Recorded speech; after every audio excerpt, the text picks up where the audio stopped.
Thank you, Stephen. Thank you, Glenigan. Good morning, everybody. If Alan's shown us what the trends are and where the business is likely to be, I guess my presentation is more about how do you win some of that. What do we think good looks like at the moment in terms of good performance, and what are some of the clients, some of the in these growth sectors looking for? What are the reward criteria, if you like? Constructing excellence has been around a while, and we're certainly coming out of our second big recession since we started with this program to improve the industry.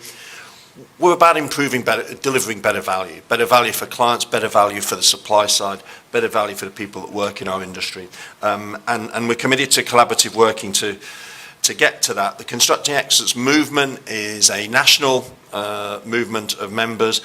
We have 9 regional centres around the UK, 35 best practice clubs at a local level. All of the big cities have a meeting going on monthly with the clients and the suppliers in that city to talk about aspects of good practice and what is happening in that particular local market.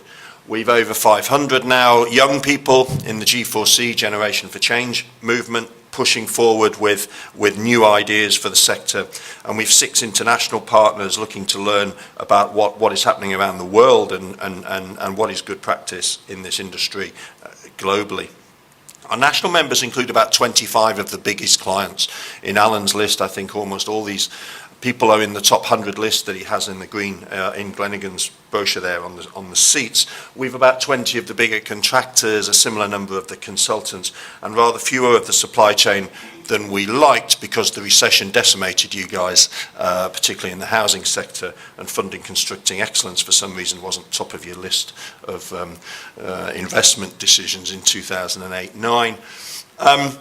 As I mentioned, we go back 20 years, we go back to Latham and Egan, and still some of the messages about improving this industry are still exactly those that were written, particularly really by Sir John, although many of the initiatives at the moment really have their basis in Latham, particularly around fair payment, one of the themes of the moment. Put another way, if you chart major reports, it's an industry which in some ways it's more helpful to think about some of the major projects and which were the step change projects where we actually look back and we say the industry moved forward at that point. You know, whether it's Terminal 5, whether it was High Speed 1, whether it's the Olympics probably as the biggest flagship of all for a lot of what we stand for and what we believe is good for the industry.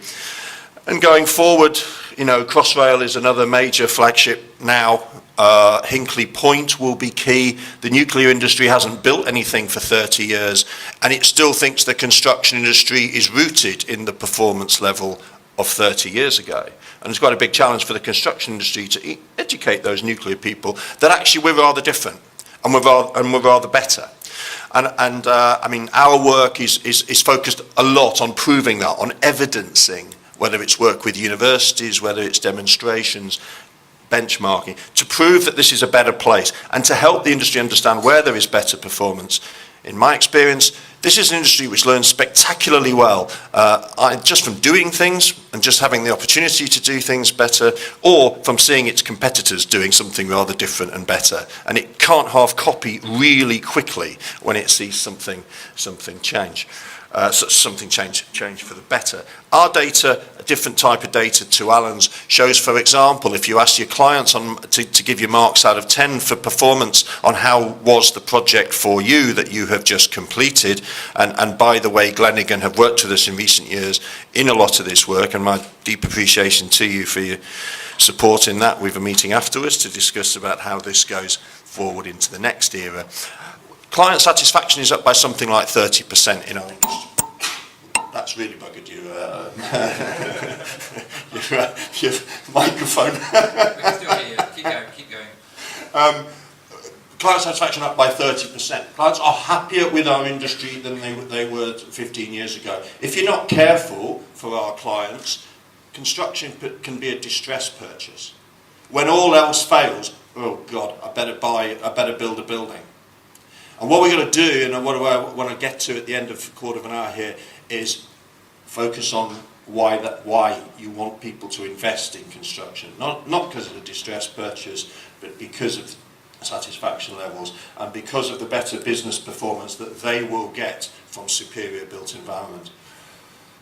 The industry has improved its safety. Stevens members were in the vanguard from 2001 onwards of a serious initiative to improve safety in our industry. And even in the depths of the recession, I did not particularly notice that anyone took their eye off focusing on that as the number one priority in delivery. And you can see, particularly in the bigger end of the industry, the new building end of the industry, safety performance is dramatically better.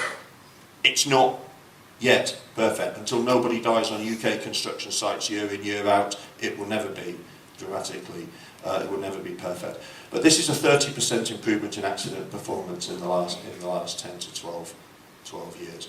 And the emphasis going forward is less on the bigger sites where we have excellent processes and excellent focus on behavioural health and safety in place, but on some of the, perhaps on the smaller sites, perhaps on areas of refurbishment, and hence part of the driver for my question earlier, Alan. We also see the big clients that we work with not just pushing safety. They've been pushing safety because an accident on their site is bad for their corporate reputation. It doesn't just hit the supply side of the industry, it hits the client side. They're also starting to push occupational health. The bigger clients in particular are starting to recognise that corporate responsibility extends to looking after the health of all the people in their supply chains, not just their own staff, but all of those who work for them in the supply chains, including on construction projects. So watch for occupational health questions when you start to get these pre-qualification questionnaires through. Our evidence base extends to over 500 demonstration projects. I mentioned the Olympics as the big end, but a lot of our work was also in housing refurbishment, for example, and new build. So I think we've quite an evidence base that built up until the start of the recession. And then in 2007-8, you had this economic crash that's been referred to by others earlier, and we became very concerned that the industry was going to completely revert to type. And indeed, in many respects, in many sectors of the sector, it did to some extent revert to type, despite my arguments about safety performance. And we argued that actually in the depths of recession, what other industries have done when you're faced with survival, you either hunker down, go back to the bad old ways and just hope you're going to get through it, or you actually take the opportunity to innovate and come out with something completely new when the sector recovers. Alan's figures in here for the regional picture, these are big numbers in here. I mean, you know, these are 5 to 10 times the level of growth that the rest of the economy has been showing in some respects, if I read this correctly. These are massive, between 15 and 30% year-on-year improvement. That's almost too quick, the industry. It's not just too quick, because it gives us some concern about sucking in untrained people, and it threatens, therefore, safety performance if you're not careful. Make sure in inducting new people they understand the new culture, the 21st century culture of construction, not least when it comes to safety. But it also has come out of too quick out of recession for people to have actually thought about new ways of working and new ideas and new models for innovation. And if you're not careful, what will suck in is old ways. And in 2009, we published a report called Never the Waste a Good Crisis. The industry hasn't changed as quick as we would like it to change, and as many of its clients, and indeed many of its suppliers, would like to see it change. And there are 4 core key model reasons for that, really. You know, it's not an industry with great business and economic models. We've talked a lot about house building this morning, but you know, the business model for house building is really around land speculation, land banking, and the high cost of land is one of the big factors influencing what Alan is describing there in terms of the trend. And you know, when less than 50% of their cost base is actually around house building, physical bricks and mortar and so on, then there's less of a driver there actually for them to focus on quality. You know, they can sell anything.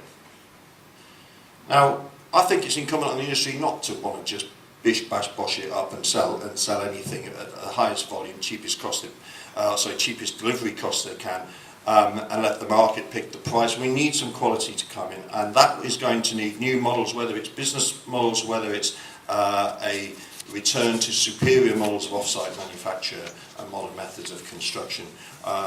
And I do hope that we start to see those companies that have invested in new ideas in particular, for example, factories for prefabrication, I do hope those companies start to be successful, and we will do our bit to help them with the profile for that. We need to get serious traction around quality in the housing market and not just numbers. We were concerned about capability. I'm not concerned there aren't enough people around in this industry. I'm not going to talk us into another crisis, almost before we got out of the previous one.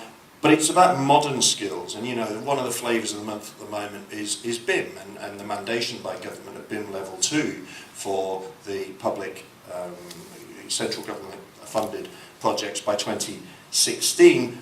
So that will particularly apply in the sectors where you're showing growth around education, around health, around Ministry of Justice. It will apply to the social housing investment as well. And what you can see already, if you talk to the recruitment consultants here in London, you've got a £10,000 premium for a design manager who has BIM capabilities, so-called BIM capabilities. Now we can have a debate about what that means if you want another time.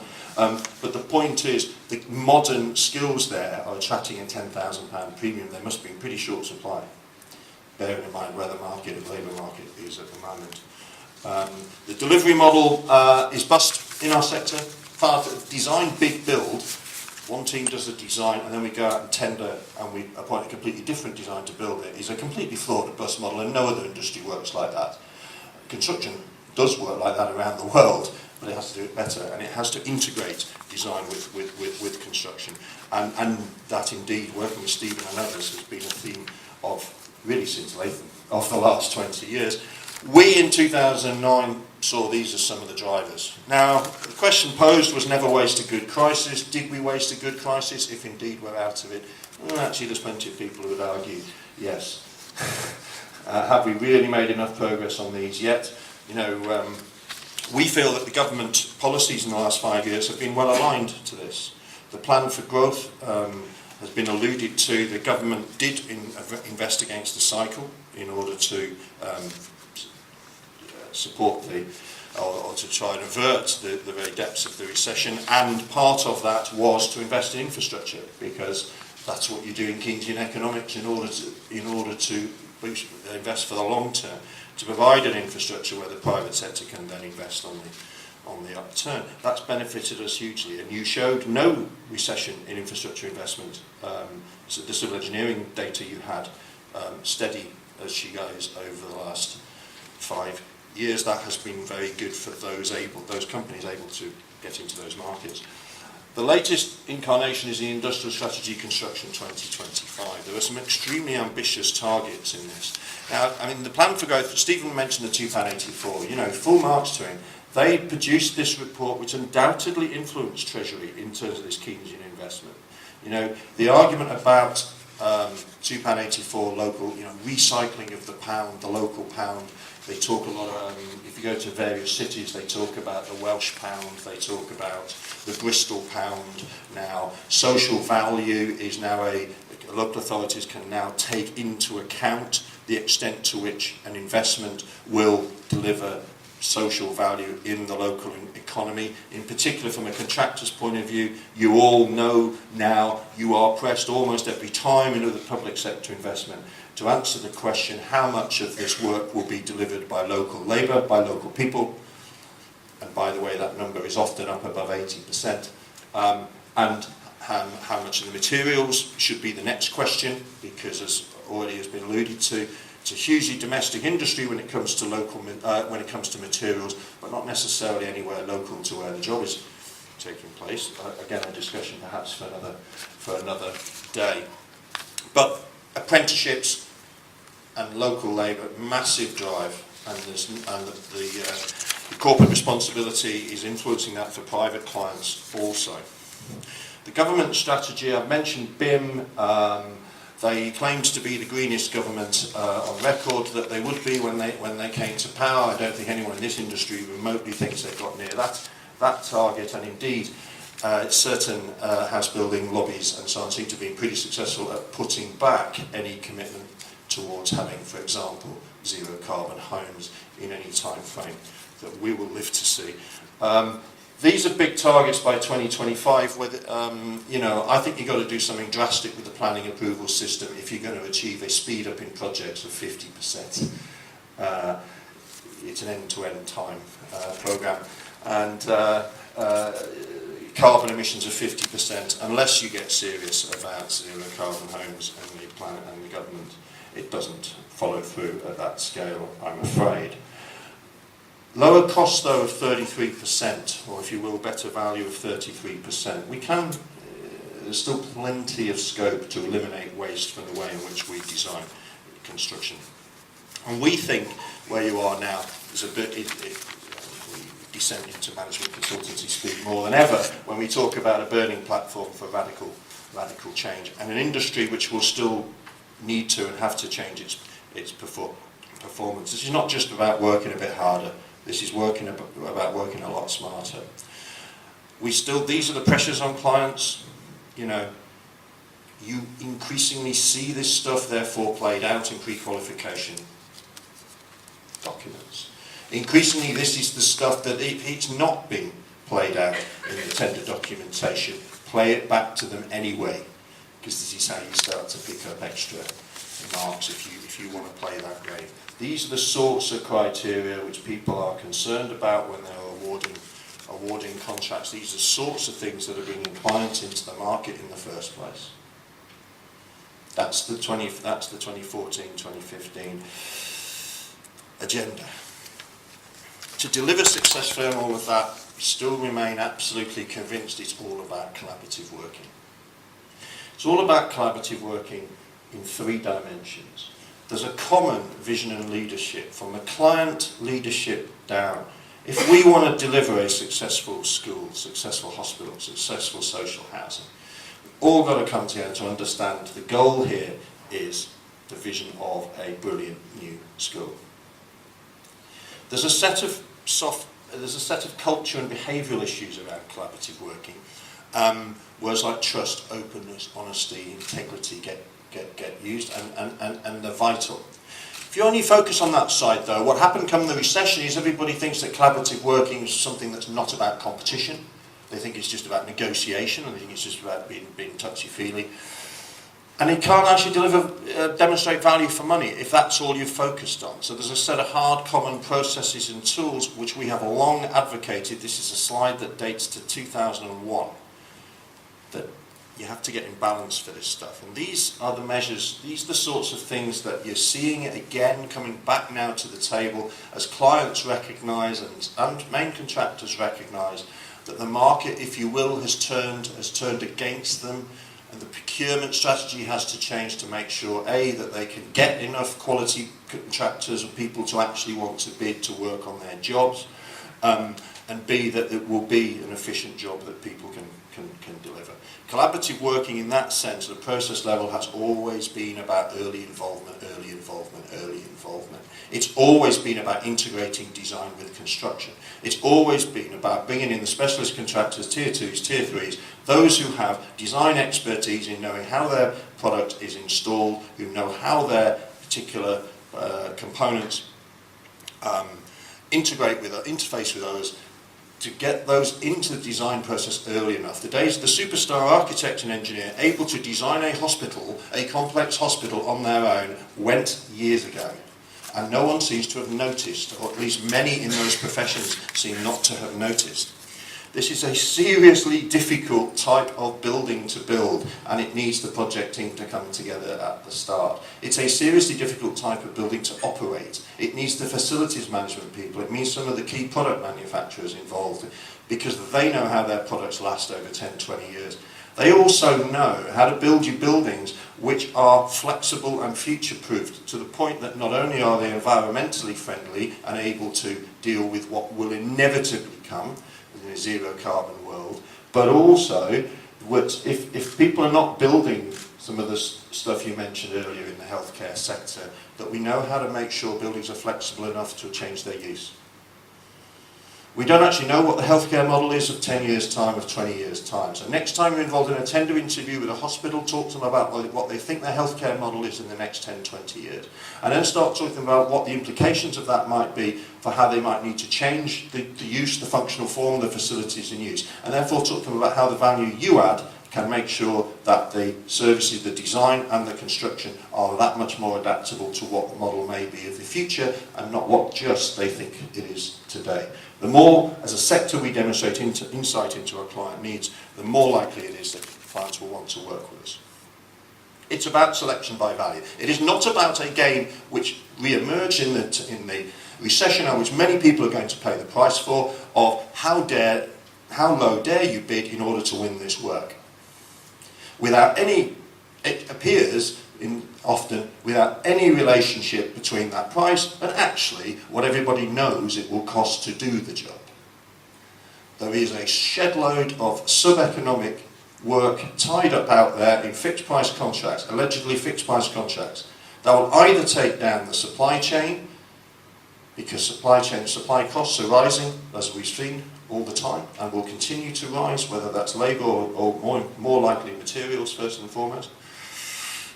And of course all the lawyers think this is all very clever because of course they can adjust the terms of the contract. Well, actually you can't always adjust the terms of the contract. And there is either a shed load of fights now being stored up for future resolution, or there's going to be people going under as a result of locking ourselves into sub-economic. Right? You have to focus on the right price. Common processes and tools, we're now into BIM. This is going to be the era of BIM when we look back. We are going to be, I prefer to think of it as better information management, by the way, but we are going to be in the world of modelling, of 3D modelling and the like going forward. Which is fantastic because it's a lot cheaper to design these things in the computer and get it right first time and then go out and build it once on site than it is to do all your experimentation and all your design once you have actually got tens and tens or not hundreds of people employed on the site. A lot of it is about long-term relationships, but proving that there is better value. You know, job 2 for the same client or the same type of built form should and will be 5 to 10% more efficient to build. By the time you're into job 3 or 4 building the same sort of thing, 20 to 30% is data that we had in the 1990s. The message for clients, the message for contractors, keep teams together because they inevitably get more efficient, never mind understanding your needs and being able to innovate. And aligned commercial arrangements. And it's interesting the government has come to the market with a fair payment charter at the time. It has. I think contractors are aware that they're starting to be harder for contractors to get the right subcontractors signed up. Fair payment terms, or decent on fair payment terms, is going to be part of why should I work for you rather than you. If you're going to pay me actually in 30 days and you're going to pay me in 60, and all of the things, it's become a seller's market. They're going to be able to pick and choose on this stuff. So I think you'll see an improvement in the sign up to the payment charter, but it will be the market forces that drive that. Above all, customers want value. And if they don't, and if they think they've come along and they just want to spend the minimum possible, they're still looking for value. They've just got very clear definition of what value means. If they can only afford to spend £1 million, and they genuinely can only afford to spend £1 million, that's fine, but let's just get the best value we can for £1 million. Let's get the most building that we can for £1 million that actually works in use and doesn't spend too much money with the lawyers suing each other later on because it wasn't the right price. It matters how clients and users measure value. It matters if they are going to measure value in the future. Carbon, we need to have the language and the ability to translate what we're giving them into carbon, not just into money. It matters if what they want is the school open in September, or by September, and time therefore becomes the key currency for them. The fastest product, maybe that will point you straight away at an off-site solution that can be very quickly brought in with minimum disruption on site. And I mentioned social value, and there were people in this room who won work precisely because they offered more apprenticeships or a higher proportion of people employed locally in order to do the work. But above all else, it's about whole life value. And when you look at what buildings cost in use and what they do for the economy and what they do for the quality of life, the value of buildings in use dwarfs that money which is spent up front. And yet we seem determined to procure on some lowest price or random basis. If construction office buildings in the 1990s said Arab cost £1 million to build, then over 20 years they would cost £5 million to operate and to refit them every 5 years, for heaven's sake. And compared with that though, the people occupying these office buildings, their salaries, the IT costs of the business costs would be 200 million on that scale. Okay? Let me just add 2 more numbers for you just to make the point. On that scale, design costs would be maybe 0.1. But the value earned by the businesses in those office buildings doing their core job, you know, the London city centre office buildings, these are banks, these are insurance companies. In those days, these were highly profitable organisations. The value dwarfs the money we're going to spend on design and construction. But what if we knew how to spend more money on design and construction which would leverage that value for them? Do you know how to provide office buildings which are more productive for the people in them than the norm? Do you know how to provide better factories? Do you know how? Yes, we do know how to do this stuff. You've got to spend more on the design process, an integrated design process, contractors involved, facilities management, integrated team. You've got to spend more money up front, front-end load this, use BIM to seriously optioneer. You'll probably end up with a lot more off-site delivery as a result, which is a safer process apart from anything else by and large.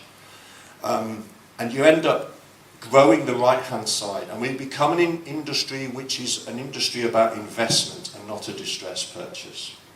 Don't spend less on the left-hand side, spend it smart. Spend it smart to deliver superior built environment. And if you think that's a theory, here's a project from some 4 or 5 years ago, which was the best demonstration project in the Constructing Excellence portfolio around sustainable construction, around environmental sustainability, a green school.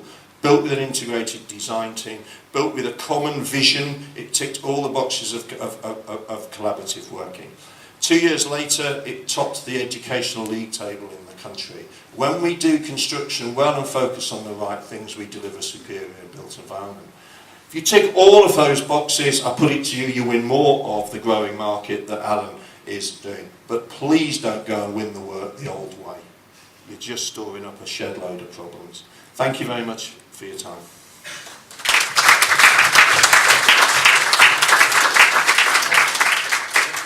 Any questions for Don? Hands up anywhere? Hand up over there. Kevin Towner from BM Travel. When I talk to government, they say things like they had to change its clients to be a BIM client. Oh, yes. Delivery, and understand exactly what they wanted. To get the delivery and to see the costs that they were now beginning to see. So we're seeing that now coming through the commercial. How interesting. I thought you were going to go completely the other way with that question on whether government was walking the talk. Government is working hard on reforming procurement. We're also working with them on our child projects programme, looking at new models which will drive early involvement. And the signs are seriously encouraging in terms of delivering better value for the public purse. I think you are seeing it in a different way in the development sector. The development sector, the thing with development, and I criticise housing, but it can apply just as much to commercial development, is if they're going to build to sell, there isn't the same driver for whole life value. Except if the market wises up to issues like, I need this office building still to be top class in 20 years' time. And so you see the growth of BREEAM. You know, nobody builds an office building less than BREEAM Very Good or BREEAM Excellent in London anymore. It's a long, long time since an office building was not BREEAM accredited, actually, the environmental assessment method of BRE. And so I think it's the developers that are pushing us around this occupational health agenda that I mentioned, the likes of Land Securities here in London. Very, very strongly leading the client pull for that stuff. I think the corporate responsibility agenda, M&S came with Plan A, which was in part about green stores for M&S. I think you also see them coming around at the local labour, the local employment. This is a big selling point when they go for planning permission, the number of jobs they're going to create in the store, but they've wised up to the fact actually there's quite a lot of jobs they're going to create, albeit transient, during the construction project. So I'm not as, I mean, I usually have to defend the public sector and say, look, they're doing more than you think. Now I'm defending the commercial sector and saying, actually, I think they're more on this case than perhaps your question implies. Other questions? Do you think now that there's sort of signs of labour shortages emerging, is the time that off-site manufacturing really will start to take off? And if not, what do you think is standing in the way? I don't think there are labour shortages emerging yet. I take the point that you know, yes, but I've said that in 3 previous recessions. I've always believed that the response would be, our industry is brilliant at the flexibility with which it can find labour for traditional work. So you know, the Poles did very well out of us in the last peak. In previous times, it's been the Irish. I think you see, you know, is it going to be Romania and Bulgaria this time? We're very good at happily sucking in. And by the way, the Poles were really skilled. The Poles were really good, well-trained craftspeople in general. But I hope that yes, this time that people say, look, I can see enough of a pipeline here. There's enough confidence going forward. It's worth an investment in more factory-based approaches and off-site. And I really hope that the CITB and others like them, the training people, get the message that it is good for the industry if we see that shift to off-site. And there should be some signals sent about encouraging people down that road and not just looking for desperate solutions to try and bring in the next European set of people to keep us working with the same old skills. Don't get me wrong, we need those skills in sectors like heritage. You need them a lot more in refurbishment, of course. It's a lot harder to engineer that stuff off-site. But for new build, absolutely. Again, I say I'll be, you know, I hope I'm not proved wrong this time. I do think you've got to see more of a move to off-site processes. Final question for Don? Perhaps I'll pose one then. I mean, going back to this involvement of government, this is a cynic in me again. I mean, I think government's a bit schizophrenic about all this, actually. I mean, there are some people in government who really believe in integration. There are others, frankly, just want the lowest price. And I think there's some very hard-headed ministers, you know, Francis Lord of the Cabinet Office, for example. Don, what do you think we collectively in the industry could do to make sure that that kind of, we can spread this message more evenly amongst government and government clients, recognising that government's not a one body, it's as fragmented as the industry? Our government is very fragmented. Even within individual government departments like Ministry of Justice, you see a considerable variation in the way they go about things, let alone, is it 365 or so local authorities just in England. It's not surprising if only 10 to 20% of them are actually on message at the moment, and a lot of work still to do. I think, I mean, as I mentioned earlier, I don't think anybody. I think there's a big education that we can all. I think we all need to understand a couple of things and get the message and get a common hymn sheet in the way in which we are communicating with all clients, not just with central government. It's not literally lowest price. I mean, any fool can pay lowest price. The lowest price you can pay is zero. Just don't build it. You know, so there's an education to be done. We know we need a school, and we think we've got £1 million to spend it. Okay, don't drive lowest price. If you've only got 800,000, fine. Tell people you've got 800,000. The industry will innovate, will engineer around a price of £800,000. But don't just tell us it's some random lowest price, because you'll end up comparing a porter cabin, literally, you know, or a cricket pavilion, which I seem to remember was Francis Moore's quote before the last election, you know, with admittedly a whiz-bang, really seriously impressive academy type approach. So be clear what we can afford, and then buy the best you can for that money, and in particular, never lose sight, I was trying to find the slide again, of the big bubble on the right. You know, as an industry, the more we spend less on the left, you must be constraining on the right. The less we spend on the rail system, we will be constraining the ability of the economy to grow. We will be constraining the ability for us to move goods and people around the country. The less we spend on airports, we will be constraining the ability of the UK to grow. And the less we spend on decent housing, we will be constraining the quality of life of our people. You know, it is about the right-hand side of the circles. Any client has the right and, you know, the reality of saying I can only afford so much. Fine, be open about it, come out with it, and then the industry can work to that. Thank you very much, Don. Thank you.